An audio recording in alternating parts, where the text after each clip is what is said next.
Hello, everybody, and welcome to the Sense of Security podcast. I'm Mary MacNamara, and today we're talking to Jose Torres. Hi, Jose. How are you? Hi, Mary. Great to be here. I love doing this weekly series we have going on. Yeah, me too. Okay, so we're in day 6, I believe, on this shutdown in the United States of America. And tell us what's going on. The Republicans and Democrats remain in a standoff. The Democrats want Medicaid cuts that were implemented in the big, beautiful bill to be pared back. And they also don't want the health insurance subsidies to expire at year end. They are essentially saying that the Republican Party is eliminating access to health care for a lot of lower and middle income Americans. The Republican Party doesn't want to make those concessions, is willing to negotiate only after a bill is passed. So that's really the standoff at this particular juncture. Now, next week, it's the day where federal workers get paid. So they already missed a paycheck. Next week, they're going to miss another paycheck. You're going to start seeing presumably increased delays in government services. You're going to start seeing government workers start to call out at a higher rate since they aren't getting paid. Morale is going to be low. And Mary, as time goes, essentially, there's more and more pressure for both parties to get a deal done. Right now, our November 1st forecast contract has a 30% chance, 30% yes, that the government is going to remain closed through November 1st. So, Wow. 30% chance, according to our prediction market, that this government shutdown is going to last at least 30 days. Is there any green or red flags that you're looking at between the executive branch and the legislative branch of the government at this point? In the data. Yeah, in the day-to-day, the executive branch waiting to see if President Trump, what he's going to end up doing. Sometimes he's threatening to get rid of hundreds of thousands of federal workers. Other times it looks like they're going to have a meeting. So a red flag would be when President Trump gets really upset. And a green flag or a yellow flag or more positive aspect or development would be when President Trump is looking to negotiate with folks in the Democratic Party. Also, with calculating how many votes the Republicans have. So the Republicans in the Senate need 5 more Democrats to come across and vote with the Republicans and break party lines. But that is a lot. There's only 100 senators, and the Republicans already have a few Democrats that broke party lines and are agreeing to vote with the Republicans. So they need 5 more, waiting to see if a few other ones come on to the Republican side. That's part of the analysis as well. And then also to see if the Republicans feel like negotiating or working with the Democrats to try to implement some of those concessions. But so far, it's really been an augmented standoff. The Republicans really don't want to entertain any of the Medicaid cuts or the health insurance, Obamacare health insurance subsidies that expire at year end. And the Democrats, without improved health care, they are unwilling to move forward. That's where we are at this juncture. So there have been some recent AI announcements today, too, with NASDAQ and the Russell hitting all-time highs. How much of this rally is really being driven by AI-related optimism versus broader economic fundamentals? Because the market looks pretty good. Oh, my goodness gracious. Shareholders. It's definitely the former. It's definitely more AI, because if the market was rallying off of economic fundamentals, then, and the economy is doing good, but if the market was rallying off of economic fundamentals, you wouldn't need so much valuation expansion to drive prices higher.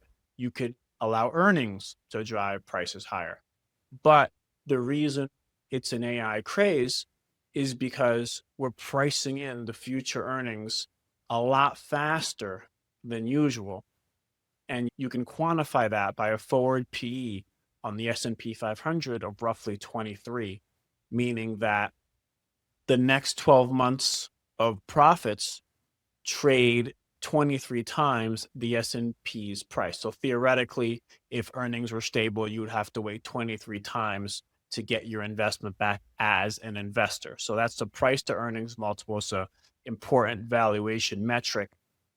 In general and basic terms, when it's low, stocks are cheap. When it's high, stocks are expensive.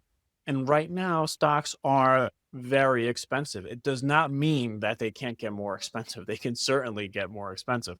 But because multiples have really rallied to dot-com bubble levels from the dot-com era back near the year 2000, that points to the rally being driven by artificial intelligence rather than economic fundamentals.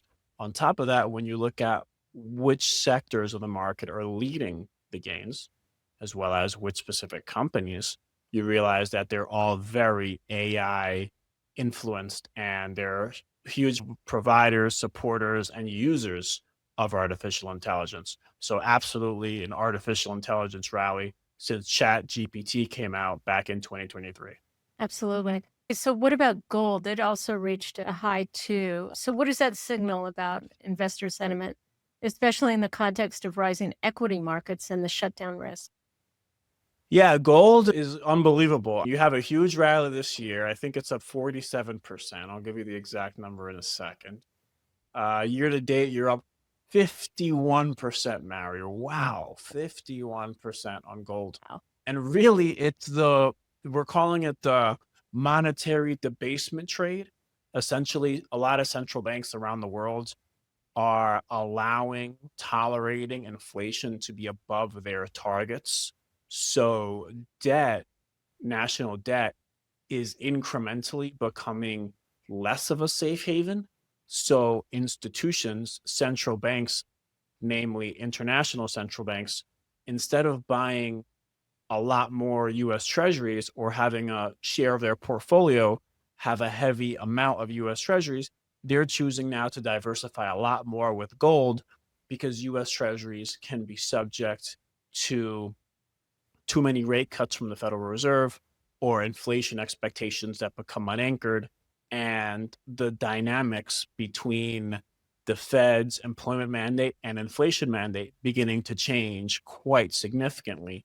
In fact, the Fed hasn't been at its 2% target in a really long time, since roughly March 2021. So, 4.5 years, more than 4.5 years, the Fed's not at its 2% target. Global investors, all of a sudden, they're saying if we hold treasuries, we are now accepting inflation risk. So let's turn to gold. And to be fair, it's not a problem just in the US. You're seeing problems with fixed income in terms of their desirability and their changing characteristics over time. You're seeing the Japanese bond market has been long and yields have been significantly higher due to debt concerns, deficit issues, political upheaval. Also in France, you see the same thing, similar dynamic. UK, the same thing. So it's something we're seeing around the world where national debt isn't as relied on as it was in the past, opening the door for gold, which can't really be manipulated by fiscal authorities, monetary authorities, right? So central banks, governments, political leaders, they can't really manipulate gold, right? It's a metal, it's a natural resource, but they could manipulate the currency in circulation. They can manipulate interest rates. They can manipulate a lot of things, but gold, they can't manipulate. And that's why a lot of folks have been flocking to gold. And Bitcoin didn't make an all-time high today, but it did make an all-time high over the weekend. So it's also Bitcoin. It's weird because Bitcoin is not, some folks think it's speculative, others think it's safe haven, others qualify it in their own asset class, or in their own named asset class, a totally different asset class. But some folks speculative or safe haven. So Bitcoin is also benefiting from folks leaving government debt assets to an extent opting for other safer haven assets or assets that can't be directly controlled or influenced heavily by governments. So you mentioned in your article that economists are getting information from the private markets. Last week, we got a jobs report from ADP. So we didn't get one from the government. We got numbers from ADP. So we got something, folks. We got Right. something. We got numbers from Revelio Labs. They're now increasing their prominence as a firm because of the government shutdown. They have their own publication that sort of mirrors and tries to predict what the official Bureau of Labor Statistics report is going to be. We also get on Thursdays the Christmas Challenger and Gray report on layoffs and hires. We got ISM surveys, manufacturing and services, S&P Global as well. So we have some data. It's not the significance as the government data, but we do get some data. So for example, on October 7th, we are going to get used car prices. That's also from Cox Automotive. That's going to be a private sector release. We're going to get data from the Fed. So folks might ask, how come the Fed is releasing data? Aren't we in a government shutdown? Some agencies like the Fed, they continue operating even in a shutdown state. So we're going to get data from the Fed, like industrial production, the Beige Book, the regional surveys, the weekly economic index, et cetera. So that's more public sector data. But the point is that we still have a lot of private sector data that's going to be coming out. We still have the Fed surveys data and other publications that are coming out. So even though we don't have the significant figures that we're used to, like non-farm payroll, CPI, PPI, retail sales, we have other things to lean on. Final point here, the retail sales report, CNBC also has their statistics that run near the government's numbers that are usually released a day or two before. So we have these proxies that we can rely on as we move forward. Now, what have these proxies been telling us? These proxies have been telling us that the economy remains strong, remains on solid footing, but there are some areas of weakness, like hiring, employment sector. That's a significant risk. So in a growing economy, but the labor market is weakening, that essentially emboldens investors because that means, okay, corporate earnings are going to be buoyant, but the Fed has to watch the labor market and deliver some rate cuts. So that's really a nice balance for equity market participants where they get the buoyancy in corporate earnings via positive economic data, but the struggling labor market opens the door up to rate cuts. Now, of course, the question is, how much longer is the labor market going to weaken? And can the Fed deliver some cuts and save the labor market just in time before we presumably go into a downturn? That's the bet that Wall Street is making. I think it's a pretty good bet. I don't think we go into a downturn because the growthy aspects of the economy right now are on solid footing, namely lighter taxation, milder regulations, subdued energy costs, incentives to provide capital expenditures domestically, et cetera. So we have a really strong overall economic backdrop. And the thing with the labor market is that you have two things really working against it right now. You have immigration restrictiveness, where the pool of prospective workers is way tighter than what it usually is, way less workers to choose from if you're an employer looking for additional labor. And then AI. Firms are starting to use AI. They're starting to see, hey, what can I do here to maybe eliminate or reduce some of the entry-level jobs that I have that perhaps the AI tools can do. So those are really two significant factors that are dominating the labor market as to why we can't produce numbers that are 100,000 a month or 200,000 a month in job gains. You just don't have the immigrants, and the AI is also taking up some of that demand. Okay, so to wrap up, coming this week, was there anything else that we should be on the lookout for the rest of the week, in your opinion? Yeah, absolutely. We're going to be looking every day at the government shutdown news. We're going to be looking to see if the downsizing efforts from the federal government are meaningful and if they actually become enacted, because they're expected to be challenged in court. The issue with a significant downsizing, it'd be good for the budget and good for government expenditures because that will reduce them and be conducive to lighter interest rates. But the issue with the downsizing is that all of a sudden, a lot of folks start to lose their jobs and their incomes. So it's a headwind to consumer spending. It could drive uncertainty north, and that could limit a growth potential. In terms of what we have coming up, we have used car prices tomorrow, October 7th. We have plenty of Fed speakers coming out. We have the Challenger survey, private sector survey. We also have the Fed's weekly economic index. So not high profile indicators until Friday, when you have the University of Michigan's consumer sentiment print. That's closely watched. That's going to be for October. We're expecting a decline from 55.1 to 54.2. Current conditions and consumer expectations expected to be lower, as well as inflation expectations ticking down a bit as well. Also, at some point in the future, I want to address these Fed speeches because there seems to be like quite a number this week and next week. How do you listen to that and the information you glean from these speeches? Okay, Jose Torres, thank you. What a week, right? It's beautiful here. Very warm. I'm not sure how Florida is. You guys are getting rain. We are not getting any rain up here, but we're hoping to get some rain soon, I think on Wednesday. So thank you so much. We appreciate your insights. My pleasure. Yeah, down here, we're wrapping up hurricane season without much damage due this year. So maybe some insurance premium relief for South Florida families this year. We'll see. That would be good. Absolutely. Good. All right. Thank you so much, Jose. Bye, Mara. Great to be here. The analysis in this material is provided for information only and is not and should not be construed as an offer to sell or the solicitation of an offer to buy any security.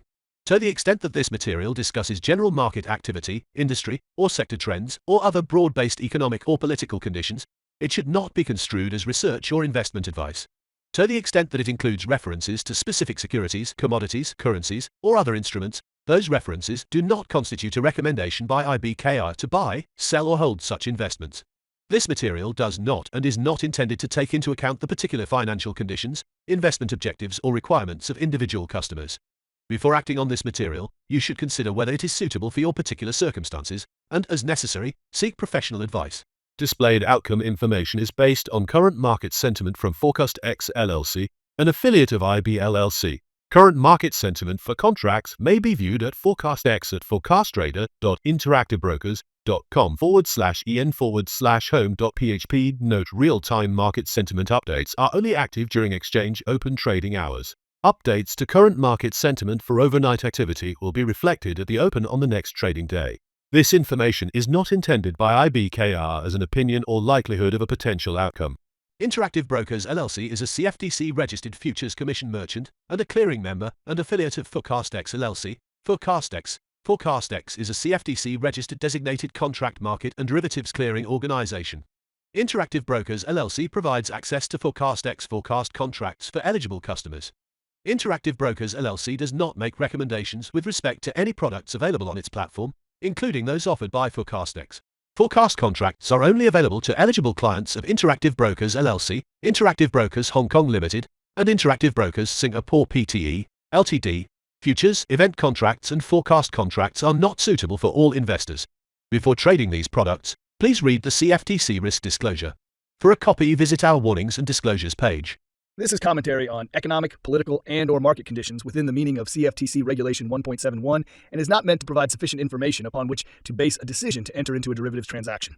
U.S. spot gold trading through IB LLC accounts is only available to legal residents of the United States that do not reside in Arizona, Montana, New Hampshire, and Rhode Island. Futures are not suitable for all investors. The amount you may lose may be greater than your initial investment. Before trading futures, please read the CFTC Risk Disclosure. A copy and additional information are available at ibkr.com. Trading in digital assets, including cryptocurrencies, is especially risky and is only for individuals with a high risk tolerance and the financial ability to sustain losses. Eligibility to trade in digital asset products may vary based on jurisdiction.